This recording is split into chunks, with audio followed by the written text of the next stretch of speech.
వాగర్థావివ సంపృక్తౌ వాగర్థ ప్రతిపత్తయే జగతః పితరౌ వందే పార్వతీ పరమేశ్వరౌ.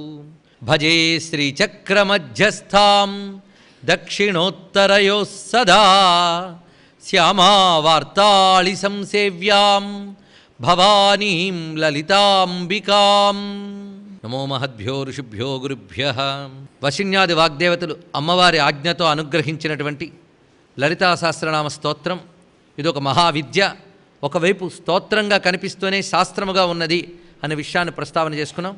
దీన్ని హయగ్రీవ స్వామి వారు అగస్త్యుల వారికి ఉపదేశిస్తున్నారు. ఇది బ్రహ్మాండ పురాణంలో చెప్పినటువంటి అంశం. ముఖ్యంగా లలితా సహస్రనామం అంతా కలుపుకుంటే దీనికి మంత్రపరంగా పేరు చెప్పాలంటే మాలామంత్రము అని అంటారు. మాలామంత్రము, మాల అంటేనే వరుస. మాల అని దేన్ని అంటారు అనే దానికి కూడా మంత్రశాస్త్రంలో నిర్వచనం ఉన్నది. మంత్ర ఏకాక్షరా పిండాహ కర్తర్యో ద్వ్యక్షరా మతాహ వర్ణత్రయం సమారభ్య నవర్ణావధి బీజకాహ. ఒకే అక్షరం కలిగిన మంత్రాలని పిండ మంత్రములు అంటారు. 2 అక్షరాలు కలిగిన వాటిని కర్తరీ మంత్రము అనాలి. 3 నుంచి 9 వరకు అక్షరాలు ఉండే వాటిని బీజ మంత్రములు అని చెప్తారు. అలాగే 10 నుంచి 20 వరకు ఉండే మంత్రములకి మహామంత్రములు అని పేరు. దాని పైన ఉండేవన్నీ మాలామంత్రములు అని వ్యవహారం. అలాగైతే మనకి ఇప్పుడు లెక్కలో చూస్తే బాలామంత్రాన్ని బీజమంత్రం అనాలి. ఇంకా ఏకాక్షర మంత్రములు చాలా ఉన్నాయి, అవన్నీ పిండ మంత్రములు. గణపతి మంత్రం ఉన్నది, అలాగే కొన్ని శక్తి మంత్రాలు కూడా ఏకాక్షర మంత్రములు ఉన్నాయి.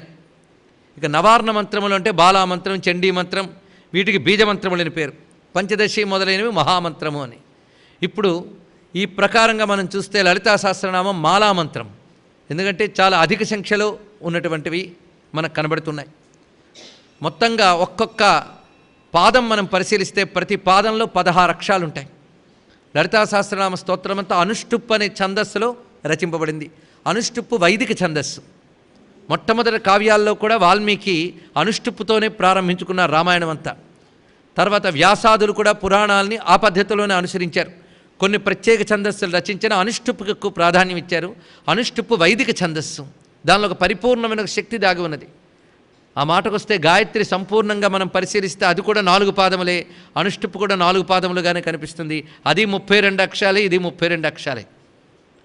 విశేషించి అలా 32 అక్షరాలు వస్తాయి. 2 పాదములు అంటే మొత్తం 4 పాదాలు కలుపుకుంటే 32 అక్షరాలు. అలా పరిశీలించితే ఒక్కొక్క శ్లోకంలో 32 అక్షరాలు. ఒక శ్లోక పాదంలో మనం గమనించినట్లయితే 16 అక్షరాలు ఉంటాయి. అమ్మవారి మంత్రానికి ప్రధానంగా మనం షోడశి అని వ్యవహరిస్తూ ఉంటాం. అలా పరిశీలిస్తే ఇందులో ప్రతి వాక్యము షోడశివే. 16 అక్షరాలు ఉంటాయి. అసలు ఏ సహస్రనామ స్తోత్రమైనా అనుష్టుప్పులోనే రచింపబడుతూ ఉంటుంది. విష్ణు శాస్త్రం కానీ శివశాస్త్రం కానీ అనుష్టుప్పులో ఒక దైవత్వం ఉంది. అందుకే ఛందస్సు కూడా గమనించుకోవాలి ఇక్కడ. అలాంటి అనుష్టుప్పు అనే వైదిక ఛందస్సులో రచింపబడింది. దేనికైనా 16 అక్షరాలే ఉన్నప్పటికీ అమ్మవారి విద్యలో 16 అక్షరాలకు ప్రాధాన్యం ఉంది కనుక లలితా సహస్రనామంలో ప్రతి పాదము 16 అక్షరాల మంత్రంగే. ఇలా మనం స్వీకరించి పఠించవచ్చు.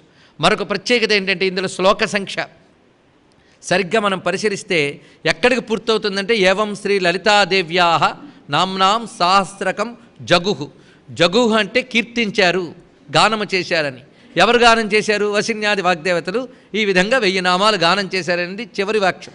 అది నామం కాదు, అది ముక్తాయింపు. నామం ఎక్కడ పూర్తవుతుంది? లలితాంబికతో పూర్తయిపోతుంది. అక్కడ వరకు మన శ్రీమాత నుంచి ఇక్కడ వరకు గమనించినట్లయితే మొత్తంగా 182.5 శ్లోకములు అవుతాయి మనకి. ఎందుకంటే ఏవం శ్రీ లలితాదేవ్య కలుపుకుంటే 183 శ్లోకాలు. ఆ క్రింద తీసివేస్తే 182 శ్లోకాల పైన ఒక్క పాదం వచ్చింది మనకి. 182.5. ఇందులో కూడా విశేషం ఉన్నది. పాద సంఖ్యలో విభజన చేస్తే 365 అవుతాయి. 365 అయ్యాయి అంటే ఒక సంవత్సర కాలం కింద లెక్క. సంవత్సరంలో మనం రుద్రో దివో ఉమా రాత్రి తస్మై తస్యై నమో నమః అని చెప్పినట్లుగా పగలు శివస్వరూపము, రాత్రి అమ్మస్వరూపం అని భావన చేస్తారు. అలా సంవత్సరంలో ఉత్తరాయణం దక్షిణాయనం తీసుకుంటే శివ శక్తి ఈ భేదముగా మనం పరిశీలిస్తే 2 అయినములు కలుపుకుంటే 365. కనుక ప్రతి శ్లోకానికి కూడా మనం 2 భాగాలు చేసుకుంటే శివభాగం శక్తి భాగంగా పరిశీలన చేస్తే 182.5 అని మనం శ్లోకంగా చెప్పినప్పటికీ మొత్తంగా 365 రావడం ఒక సంవత్సర సంఖ్యకు సంకేతం. ఒక సంవత్సర సంఖ్యాత్మకమైన యజ్ఞములు వేదముల్లో చెప్పబడ్డాయి. కానీ ఆ సంఖ్యతో సమకూర్చడం కూడా ఒక సంపూర్ణతని, పైగా సంపూర్ణంగా ఒక సర్కిల్ మనం తీసుకుంటే 360 డిగ్రీలే కదా. అలా మనం పరిశీలించిన ఒక పూర్ణత్వం అనేది లలితా సహస్రనామ స్తోత్ర కూర్పులో అనేక ఔచిత్యాలు కనబడతాయి గమనించుకుంటూ వెళితే. పైగా ఏ సహస్రనామాల్లో స్పష్టంగా కనబడనిది లలితా సహస్రనామంలో అత్యంత స్పష్టంగా కనబడుతుంది. ఏంటంటే పూర్వాపర సంబంధం. మొదటి వాక్యానికి తర్వాతి వాక్యానికి మనం చెప్పుకున్న వాక్యంతో అనుబంధం ఉంటుంది. అలా గమనించుకుంటూ వెళుతుంటే ఎక్కడికక్కడ ఒక గొలుసు బంధం మొత్తంగా ఏర్పడి మనకు కనిపిస్తుంది. నామాలతో కథ చెప్పడం ఒక ఆశ్చర్యకరమైన అంశం, అది కూడా ఇందులో గోచరిస్తుంది. అమ్మవారు చరిత్రను అంతవరకు మహానుభావుడు హయగ్రీవ స్వామి చెప్పారు. ఆ చరిత్రనంతటినీ నామాల్లో ఇక్కడ అందిస్తారు. అంటే ఇంతవరకు తాను చెప్పినదంతా కూడా గుర్తుపెట్టుకోవాలి అంటే ఈ నామాలు గుర్తుపెట్టుకుంటే చాలు. ఆ చరిత్రను తెలుసుకుని ఈ నామాలు మనం కంఠోపాఠం చేసుకుంటే ఎప్పుడు ఏ నామం గుర్తొచ్చినా ఆ చరిత్ర గుర్తుకొస్తుంది. ఒక్కొక్క నామంలో ఒక్కొక్క చరిత్ర నిక్షిప్తం చేశారు. అందుకు పూర్వాపర సంబంధం ఉండడమే కాకుండా అమ్మవారి వైభవాన్ని ఈ లలితా సహస్రనామాలు ఎన్ని కోణాల్లో ఇస్తున్నాయో ఇప్పుడు గమనించుకుందాం. ఏ విధంగా కూర్చారు మనం పరిశీలిస్తే లలితా సహస్రనామ స్తోత్రాల విశేషం, ఒకవైపు నామాలన్నీ గొప్పవి, నామవైభవం. రెండో వైపు అమ్మవారి రూపవైభవం. రూపవైభవం వరుసగా వర్ణింపబడి ఉన్నది మనకి, ఎక్కడి నుంచి ఎక్కడ అనేది మనం చూపిస్తాం. అందుకే లలితా సహస్రనామాల్లో రూపవైభవం. రూపవైభవం వరుసగా మనకి ఉజ్జద్భాను సహస్రాభా నుంచి కనిపిస్తూనే ఉంటుంది. అలా కొన్ని నామములకు వరుసగా రూపవైభవం చెప్తాడు. అది మనకి పదద్వయ ప్రభాజాల పరాకృత సరోరుహ సింజానిమణి మంజీర మండిత శ్రీపదాంబుజ మరాళీ వందగమ మహాలావణ్య సేవదగి సర్వారుణ అనవద్యాంగి సర్వాభరణ భూషిత. ఇక్కడ వరకు వరుసగా రూపవైభవం వర్ణించారు. అక్కడితో వదలరు. మనం చదువుతూ ఉంటే ఆ మధ్యలో అమ్మవారి ధ్యానం చెదరకుండా అక్కడక్కడ రూపాన్ని గుర్తు చేస్తూ ఉంటారు. అది అనేక చోట్ల మనకి ధరస్మేర ముఖాంబుజ ధరాందోళిత దీర్ఘాక్షి ఇలాంటప్పుడు తను మధ్య ఇలా వచ్చినప్పుడు అమ్మవారి రూపవైభవం మనకు గుర్తుకొస్తూ ఉంటుంది. దాడిమి కుసుమప్రభ ఈ నామములన్నీ రూపవైభవాన్ని చెప్పే నామములు. అంటే నామవైభవం, రూపవైభవం, లీలావైభవం. అమ్మవారు చేసిన లీలలు వరుసగా నామాల్లో చూపిస్తారు. మొత్తం అమ్మవారి చరిత్రంతో సహస్రనామాల్లో ఉందండి. అంత విశేషం. లలితాదేవి ఆవిర్భవించడం, ఆ తర్వాత భండాసుర సంహారం చేయడం, అమ్మవారికి పట్టాభిషేకం, ఈ వైభవం అంతా లీలలన్నీ చెప్తూ ఉన్నది లీలావైభవం. ఇది కనుక నామవైభవం, రూపవైభవం, లీలావైభవం. నాలుగవది తత్వవైభవం. అమ్మవారి యొక్క తత్వము, వేదాంతపరంగా అమ్మవారిని ఎలా అర్థం చేసుకోవాలి అదంతా చెప్పే నామములు చాలా ఉన్నాయి. అవి నిరాకార, నిరంజన ఇత్యాదులు మాత్రమే కాకుండా సర్వోపనిషదుద్ఘుష్ట, దేశకాల అపరిచ్ఛిన్న, మిథ్యా జగదధిష్టాన ఈ వాక్యములన్నీ తీసుకుంటే ఉపనిషత్తులు దొంతర్లుగా కనబడతాయి. అందుకే లలితా సహస్రనామ స్తోత్రం గట్టిగా పట్టుకుంటే ఉపనిషత్ మననం కూడా జరిగిపోతుంది మనకి. ఉపనిషత్తులు చదివి లలితా సహస్రనామం కానీ చదివితే మరి ఇంతవరకు తెలుసుకున్న ఉపనిషత్తులు చాలు, ఇంకా లలితా సహస్రనామం ఒక్కటి పట్టుకుంటే అవన్నీ మననం చేసుకోవచ్చు అనే స్పృహ కలుగుతుంది. ఒకవేళ ఉపనిషత్తులు చదవకపోయినా అవి ఇందులో ఉన్నాయని జ్ఞానంతో ఈ నామాలకు అర్థం తెలుసుకున్నాం. ఉపనిషత్ తత్వ వివేచనం. కనుక ఇప్పుడు నాలుగవ వైభవం ఏం చెప్పుకున్నాం? తత్వవైభవం. ఐదవది మంత్రవైభవం. మంత్రశాస్త్ర విశేషములు అనేకం ఉన్నాయి ఇందులో. ఆ బీజాక్షరాలు కొన్ని చోట్ల దాచిపెట్టేస్తాడు లోపల, కొన్ని చోట్ల మాత్రమే ఇక్కడ ప్రవచనంలో విప్పుదాం, అన్ని చోట్ల బీజాక్షరాలను బయట చెప్పరాదు కనుక. కానీ అలా ఉన్నాయి అనే సూచన మనం చెప్పుకోవచ్చు. అలాగా ఒకవైపు మంత్రవైభవం కనబడుతూ ఉంటుంది. దీనికి తోడు యోగ వైభవం. యోగశాస్త్రపరంగా అనేక అంశములు సాధనాపరంగా కావలసినవి ఇవి ప్రధానంగా. ఇంకా మిగిలినవి ఇతర శాస్త్రాంశములు తర్వాత చూసుకోవచ్చు. మొత్తానికి ప్రధానంగా మనం చెప్పుకుని నామవైభవ, రూపవైభవ, లీలావైభవ, తత్వవైభవ, మంత్రవైభవ, యోగ వైభవాలు ఇందులో మనం గమనించుకోవాలి. 6 ఇలా మనం చూసుకుంటూ వెళుతూ ఉంటే ఆ విభజన చేసుకుంటే ఒక పుస్తకం తయారు చేసుకోవచ్చు. లలితా సహస్రనామానికి వ్యాఖ్యానం అక్కర్లే, ఇప్పుడు ఈ పట్టిక తయారు చేసుకోవాలి మనం. రూపవైభవం అనగానే రూపానికి సంబంధించిన నామాలు ఎక్కడ దొరుకుతున్నా దాని కిందకి తెచ్చేసుకుని తత్వవైభవంలోకి ఉపనిషద్భావాలు అన్నీ ఒక దగ్గర తెచ్చుకుంటే లలితా సహస్రనామం మీద ఎంత అభ్యాసం చేయవచ్చండి. ఎక్సర్సైజ్ అంటామే, అది అంత చేయొచ్చు. అలా చేసుకుంటే ఏం జరుగుతుందంటే అది పెద్ద సాధన. ఎప్పుడైనా మననం చాలా ప్రధానం సాధనకి. జపము, పూజ ఇవి చాలా అవసరం కాదని, కానీ అవన్నీ ఇంచుమించు బాహ్యమే. బాహ్యంలో జడత్వం ఎక్కువ ఉంటుంది, భావంలో చైతన్యం ఎక్కువ ఉంటుంది. అందుకు మేము మననం చేసుకుంటున్న కొద్దీ చైతన్యం మరింత ఎక్కువ ఉత్పన్నమవుతుంది. అలాగని చెప్పి బాహ్యం వద్దన్నాన్ని కాదు ఇక్కడ అర్థం. అది మనం మననశీలం చేసుకోవాలి. అప్పుడు నిజమైన అభ్యాసం. దానికి కావాల్సింది ప్రత్యేక శ్రద్ధ, ప్రేమ. వాటితో చూస్తే అమ్మ చూపిస్తుంది అనేక రహస్యాలు. వ్యాఖ్యాతులందరూ కూడా పాండిత్యాలు తెలిసే ఇది రాశారని చెప్పడానికి లేదు. వారు ఉపాసనా బలం చేత అమ్మవారి అనుగ్రహంతో వాళ్ళకి స్ఫురింపజేసింది. అలా ఉన్నాయి ఇందులో. ఇప్పుడు ఈ ప్రధానమైన పట్టికను మనం దగ్గర పెట్టుకుని దాని ప్రకారంగా వెళుతూ ఉంటే వినేవారికి కూడా చాలా సులభంగా వెళ్ళిపోతుంది. ఈ కూర్పులో మరొక అందం మనం పరిశీలించితే విశేషంగా మొట్టమొదట ప్రారంభం శ్రీమాత, చివరి నామం దగ్గరికి వస్తే మనం శివా శివశక్తి ఐక్య రూపిణి శ్రీలలితాంబిక. ఇది ఒక పాఠాంతరం, ప్రసిద్ధ పాఠం చాలామందికి తెలిసింది. శ్రీ శివ శివశక్తి ఐక్య రూపిణి లలితాంబిక అని ప్రసిద్ధ పాఠం. ఇది కాకుండా పాఠాంతరం ఒకటి ఉన్నది, శివ శివశక్తి ఐక్య రూపిణి శ్రీలలితాంబిక అని ఒక పాఠం ఉన్నది. ఇది కూడా ఔచిత్యంగా కనిపిస్తున్నది, అది అనౌచిత్యం కాదండో, ఇది ఔచిత్యం అని చెప్పుకుంటున్నాం ఇక్కడ. దీనిలో విశేషం ఏంటో చూద్దాం. శివ శివశక్తి ఐక్య రూపిణి శ్రీలలితాంబిక, ఇందులో చిట్ట చివరి నామం లలిత. కొన్ని నామాలు పునరుక్తి ఉంది లలితా సహస్రనామాల్లో. శాస్త్రంలో పునరుక్తి దోషమే, కానీ లలితా సహస్రనామ స్తోత్రం శాస్త్రం కదా, మన పునరుక్తి ఎలాగండి? విష్ణు శాస్త్రంలో అయితే బోల్డ్ ఉన్నాయి, విష్ణునామమే వస్తుంది, వసుప్రధానామం పక్కపక్కనే వస్తుంది. అలా మళ్ళీ ఇక్కడ కూడా పునరుక్తి ఉండడం ఎంతవరకు సమంజసం అంటే అర్థభేదం వస్తుందయ్యా అన్నారు ఇక్కడ. అంటే ఒక చోట చెప్పేటప్పుడు ఒక అర్థంతో స్వీకరిస్తే మరొక చోట మరి ఒక అర్థంతో తీసుకుంటాం కనుక పునరుక్తి అనడానికి లేదు. ఇవన్నీ మనకు ఉపోద్ఘాతంగా తెలుసుకోవలసినవి, లలితా సహస్రంలోకి ప్రవేశించే ముందు తెలుసుకోవలసిన ప్రధానమైన భూమికలు ఇవన్నీ. కనుకనే పునరుక్తి అనేది లేదు. పోనీ అర్థభేదంతోనైనా మళ్ళీ చెప్పారండి అంటే అలా కూడా చెప్పని నామం లలితాంబిక. లలితానామం అక్కడి వరకు లేదు చూడండి, కానీ మొత్తం శాస్త్రనామానికి పేరు మాత్రం లలిత. మరి పేరు పెట్టినప్పుడు 1-2 సార్లైనా రావాలి కదా అండి. చిత్రం ఏంటంటే శివశాస్త్రం మొత్తం చదవండి, ఒక్క చోట వస్తుంది శివ అనే నామం, ఇంకక్కడా రాదు శివశాస్త్రంలో. విష్ణు శాస్త్రంలో అయితే చాలా మార్లు వస్తుంది విష్ణు అనేటువంటిది. శివశాస్త్రం ఒకటి, లలితా శాస్త్రం ఒకటి, ఈ రెండిట్లో మాత్రం మీరు వెతికితే అక్కడ ఒక్కసారి శివనామం, ఇక్కడొక్కసారి లలితానామం. శీర్షిక మాత్రం లలితా సహస్రనామ స్తోత్రం. అంటే ఏమిటి అంటే ఒక్కసారి చెప్తే ప్రాధాన్యం కదా, 2-3 మార్లు చెప్పాలా? శివశాస్త్రం ఒకటి, లలితా శాస్త్రం ఒకటి, ఈ రెండిట్లో మాత్రం మీరు వెతికితే అక్కడ ఒక్కసారి శివనామం, ఇక్కడొక్కసారి లలితానామం. శీర్షిక మాత్రం లలితా సహస్రనామ స్తోత్రం. అంటే ఏమిటి అంటే ఒక్కసారి చెప్తే ప్రాధాన్యం కదా, 2-3 మార్లు చెప్పాలా? ఇందులో ప్రత్యేకత ఏంటంటే ఇప్పటి వరకు చెప్పిన 999 నామాలు ఎవరివయ్యా అంటే శ్రీ లలితాంబికవయ్య అని ఆఖరికి చెప్పాడనమాట. అంత ఔచిత్యం ఉన్నది. ఇందులో లలితాంబికలో మళ్ళీ లలిత అనేది మాట పక్కకి తీయండి, ఎందుకంటే ఆవిడివి కదా, కనుక 1000 నామాలు ఆవిడివి చేద్దాం. అప్పుడు లలిత పక్కకి తీస్తే ఇంక మిగిలింది ఏంటి? శ్రీ లలితాంబికలో శ్రీ అంబిక అని మిగిలింది. మొట్టమొదటి ఏమన్నాం? శ్రీ మాత, చివరికి ఏమన్నాం? శ్రీ అంబిక. ప్రారంభంలో అమ్మ, అంబిక అన్న అమ్మే, మాత అన్న అమ్మే కదా, కనుక ప్రారంభం అమ్మ, చివరికి అమ్మ.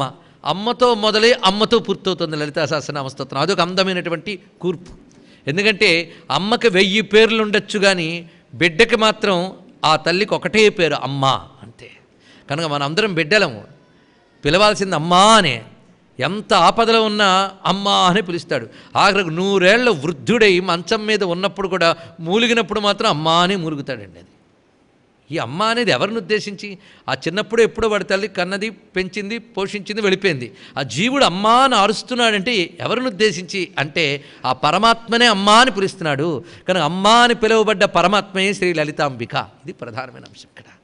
అదే శ్రీమాత ప్రారంభమే అంబికాతో ముగియడంలో అమ్మతో మొదలై అమ్మతో పూర్తయింది. అచ్చంగా మీరు జపమాల చేత్తో పట్టుకుంటే మేరుపూసతో మొదలుపెట్టి మళ్ళీ మేరుపూసతో పూర్తి చేస్తారు. కనుక దేంతో ప్రారంభమైతే దానితోనూ ముగించడం అంటే జపమాలకి మేరుపూస ఎలాంటిదో లలితా సహస్రనామాలకి అమ్మ అనే భావం అలాంటిది. మధ్యలో కూడా వస్తుందండి, ఆది మధ్యం అంతం ఉంటే ఇంకా గొప్పగా ఉంటుంది కదా. అని మాతామలయాచలవాసిని, అక్కడ మళ్ళీ మాత వచ్చింది. అంబిక అనాది నిధన, అక్కడ అంబిక వచ్చింది. మళ్ళీ చూడండి, మాతా అంబిక 2 మార్లు వచ్చే మధ్యలో. ఆది మధ్యం అంతం కూడా అమ్మ అమ్మ అమ్మ అని తీసుకొచ్చారు ఇక్కడ. అది ఒక కూర్పులో ఉన్న గొప్ప అందం. శ్రీ మాత, శ్రీ అంబిక భావనాత్మకంగా చూస్తే ఒక్కటే 2 కూడా. ఇంకొకటి, పంచాయతీని పూజ చేసే అలవాటు ఉన్న పెద్దవాళ్ళు చాలామంది ఉన్నారు, పంచాయతీని విజ్ఞానం ఉన్నవాళ్ళు కూడా ఉన్నారు. అందులో 5ంటికి పేర్లు చెప్పేటప్పుడు శివుడికి శివుడని, గణేష్ అని, ఆదిత్య అని, విష్ణు అని చెప్తాం. అమ్మవారిని ఏమంటాం? అంబిక అని అంటారు. అందుకే అంబిక అనేది ఒక వైదికమైన శబ్దం. ఇది పెద్ద రహస్యం అండి. అంబిక, అంబా అనే శబ్దముల్లో ఎంత శక్తి ఉంటుందంటే సామాన్యం కాదు. ఆదిభట్ల నారాయణదాస్ గారు అంబా అనే నామానుకున్న మంత్రశక్తి గురించి చెప్పాడండి. బహుశా అందుకేనేమో మనకి జంతుజాతుల్లో కల్లా దివ్యత్వం కలిగిన ఆవు అంబారావంలో చాలా అద్భుతమైన విషయం ఉంది. అంబా అనేటప్పుడు మనం కూడా అంబా అని కానీ పిలవగలిగితేట మొత్తం మన నాడీ మండలంలో దివ్య స్పందనలు వస్తాయిట. అది అద్భుతం. అందుకే 2 మహామంత్రములు ఉన్నాయన్నాడు. ఒకడు ఓం, ఒకటి ఇంకోటి అంబా అట. ఓంకారం విడదీస్తే ఆవు మా అమ్మా, ఇక్కడ కూడా అంబా అంబా అన్నప్పుడు అంబా అన్నప్పుడు తెరుచుకొని మూసుకొని మళ్ళీ తెరుచుకోవడంలో ఉన్న శక్తి ఏదో ఉంది దాంట్లో. అందుకు మన భాషలో మంత్రశక్తి ఉంది. మంత్రశక్తి కలిగిన భాషలో పుట్టడం మన భాగ్యం, ఆ భాషను మరిచి బ్రతకడం దౌర్భాగ్యం. ఇది మంత్రశక్తి కాకపోతే ఏంటంటే అంబా అనడం, అది అంబా అంబిక ఈ విషయములకు చాలా అద్భుతత్వం ఉన్నది. అందుకు అమ్మ అనే మాట కూడా సంస్కృతం యొక్క అంబా నుంచి జన్యమైనదే. మాతా నుంచే మా అనే శబ్దం మనకు వచ్చినది. అంతదాకా ఎందుకండి, మాతృశబ్దమే ప్రథమా విభక్తిలో మాత అయింది. శబ్దం మాత్రం మాతృశబ్దం, అది మాత అయినది. మాత్రే మదర్ అయింది. సంస్కారము నాగరికతలకి ఆది అనాది ఆరంభం భారతీయ ఆర్ష శబ్దమే. ఇది తెలుసుకోవాల్సినది. అందుకు ఆ మాతృ మదరు శ్రీమాత అనే భావం నుంచి మనం గమనించుకుని వెళితే ఈ కూర్ప అంత అందంగా ఉన్నది. కనుక 182.5 చెప్పడంలో ఉన్న ఆంతర్యం మనం పరిశీలించుకున్నాం. శ్రీమాతతో మొదలుపెట్టి శ్రీ అంబికాతో పూర్తి చేయడంలో విశేషం, అనుష్ఠుపు ఛందస్సులో ఉన్న ప్రత్యేకత, ఇన్ని గమనించుకుంటూ ఈ మాలామంత్రంలో ప్రవేశిస్తున్నాం. తత ఊర్ధ్వగతా మాలా తాసుభేదో న విద్యతే. మాలామంత్రములు మొత్తం 20 తర్వాత ఎన్ని చెప్పుకున్నా మాలామంత్రములని ప్రస్తావన చేసుకోవాలి అంటున్నారు. ఇప్పుడు ప్రథమమైన శ్లోకపాదాన్ని అందాం. శ్రీమాతా శ్రీ మహారాజ్ఞి శ్రీమత్ సింహాసనేశ్వరి. ఇది మొదటి పాదం. ఒక్కొక్క పాదంలో ఇన్నే నామాలు ఉండాలని నియమం లేదు. ఒక పాదంలో 3 నామాలు ఉండొచ్చు, ఒక పాదంలో 7 నామాలు ఉండొచ్చు, ఒక పాదంలో ఒకే నామం ఉండవచ్చు, ఒక పాదంలో 2 ఉండొచ్చు. అది పాదం మాత్రం 16 అక్షరాలు. ఇప్పుడు ఈ పాదంలో 3 నామాలు మనకున్నాయి. శ్రీమాత, శ్రీ మహారాజ్ఞి, శ్రీమత్ సింహాసనేశ్వరి. లలితా సహస్రనామంలో ఒక్కొక్కటి మనం పరిశీలించుకుంటూ వెళుతూ ఉంటే ఆ వ్యాఖ్యానం అనేక కోణాల్లోంచి వెళుతుంటే ఆస్వాదించడం చేతనైతే ఒక్క నామం పట్టుకుని కొన్ని రోజులు హాయిగా వెళ్ళొచ్చండి. సాగదీస్తూ కాదు, ఆస్వాదిస్తూ. అందులో ఉన్న ఆంతర్యాలు పరిశీలిస్తూ వెళుతుంటే అది చాలా దివ్యంగా అనిపిస్తుంది.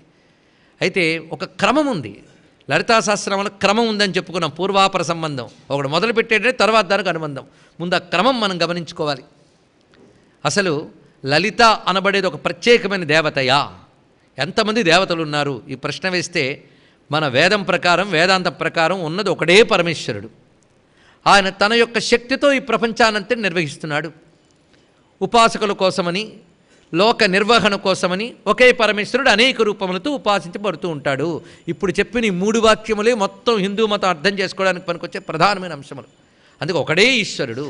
ఏకో దేవ సర్వభూతేషు గూఢ అని ఉపనిషత్తు ప్రతిపాదన చేసింది. ఒకడే పరమేశ్వరుడు, సర్వభూతముల యందు ఆయనే గూఢ, అత్యంత రహస్యముగా ఉన్నాడు. ఆయన కేవలం ఉన్నాడు అంటే మనం నమస్కరించవలసిన అవసరం లేదు. ఆయన సర్వశక్తిమంతుడై ఉన్నాడు కనుక ఆయనకి మనం అంత గౌరవిస్తున్నాం. ఈ శక్తి ఆయనకి సహజంగా ఉన్నది. పరాస్య శక్తి వివిధైవ శ్రూయతే స్వాభావికి జ్ఞానబలక్రియాచ అని ఉపనిషద్వాక్యం. ఇది పరమాత్మ యొక్క శక్తి స్వాభావికి. ఎంత స్వాభావికి అంటే అగ్నికి వెలుగు వేడి ఎంత స్వభావమో ఆ పరమేశ్వరుడికి శక్తి అంత స్వభావం. కనుక మీరు శక్తిని మాట్లాడుతున్నారంటే శక్తి మంతుని మాట్లాడుతున్నట్టే. అందుకే ఈశ్వరుడు అన్నామంటే శక్తితో కలిసిన వాడు అని అర్థం. శక్తి అంటేనే ఈశ్వరుడు అని అర్థం. రెండిటికి ఏమీ భేదం లేదు. కానీ ఈశ్వరుడినే ఇక్కడ చెప్తున్నాం. ఆ ఈశ్వరుడిని అమ్మా అని పిలిస్తే లలితాంబ అయింది అంతే. అందుకే లలితా శాస్త్రమే శివశాస్త్రం అన్నారు ఒక వ్యాఖ్యాత. ఎలాగవుతుందయ్యా అంటే స్త్రీలింగ శబ్దములతో చెప్పబడిన శివస్వరూపము అన్నారు అంతే. అందుకే ఇదే శివశాస్త్రం. లలితా సహస్రనామ ఉపోద్ఘాతంలో హయగ్రీవ స్వామి ఒక మాట అంటాడు. శ్రీ విద్యా ఉపాసకులకి శివుడు ఎంత ముఖ్యమైనవాడో వారికి సహస్రనామ స్తోత్రం అంత ముఖ్యమైనది అని ఒక ఉపమానం చెప్పాడండి ఇక్కడ. అంటే శ్రీ విద్యోపాసకులు ముఖ్యమైనది ఎవరు? శివుడు. శివుడు అని చెప్పారంటే అర్థం ఏంటి? శివుడు ఒక్కడే. శివశక్త్యాయుక్తో, ఆయన మొట్టమొదటి శబ్దం అదే. శివ అంటే పరమేశ్వర అంతే అర్థం. బ్రహ్మ విష్ణు శివాత్మకమైన పరమాత్మ. పరమాత్మ శివశబ్దానికి అర్థం ఏంటి? పరమాత్మ, పరమేశ్వరుడు ఒకడే వాడు. వాడి యొక్క శక్తి, ఆ శక్తి ఒకటే. 2 కలిపి మనం చెప్పుకుంటున్నాం. అందుకే లలితా సహస్రనామాల్లో ఉభయ ఐక్యమే మొదటి నుంచి చివరి వరకు చెప్పబడుతూ ఉంటుంది. అందుకు ఆ పరమేశ్వరుని యొక్క శక్తి అంటే శక్తితో కూడిన పరమేశ్వరుడు అమ్మ అని పిలవాలనిపిస్తే పరమేశ్వరి అనండి హాయిగా. అందుకు ఆ తల్లిని ఇక్కడ వివరిస్తున్నారు. అందుకే లలితా సహస్రనామం వల్ల ప్రత్యేకత ఏంటంటే ఇందులో లేని అమ్మనామం మీకు ఒకటి కనబడదు ఇంకో చోట. మీకు ఏ దేవతానామం వెతుక్కోండి ఇందులో దొరుకుతుంది అమ్మవారివి. మహాలక్ష్మి కావాలా సిద్ధం. రమా నామం కూడా ఉంది. మనం రామా రమణలంపట అంటాం కదా, రమా రమణలంపట అని ఒక పాఠం ఉన్నది. కానీ రమా ఉంది, మహాలక్ష్మి మృడప్రియ ఉంది, సరస్వతి శాస్త్రమయ్యి ఉంది. ఏం కావాలి చెప్పండి? అందుకు ఇందులో లేని తల్లి లేదు. ఒకటే తల్లి, ఒకటే జగదంబ. ఉపాసకానాం కార్యార్థం అమ్మ అనేక రూపములు వస్తున్నది. అందుకు మనం ఇక్కడ స్తుతిస్తున్న దేవత ఎవరో ముందు తెలుసుకోవాలి. ఆవిడ దేవత మాత్రమే కాదు, సర్వదేవతాత్మిక అయినటువంటి పరదేవత. ఆవిడ పరాశక్తి, ఆవిడ పరబ్రహ్మస్వరూపిణి అనే భావంతో మనం గ్రహించుకోవాలి. అందుకే ఆ తల్లికి పేరేమిటయ్యా అంటే శ్రీమాత. ఇది ఆ తల్లిని ఉద్దేశించి మొట్టమొదట వశిన్యాది వాగ్దేవతలు పలికినటువంటి అద్భుత నామం శ్రీమాత. ఒక వృక్షానికి విత్తనం మొదటి దశ. సహస్రనామ స్తోత్రం అనే వృక్షానికి విత్తనం లాంటిది శ్రీమాత.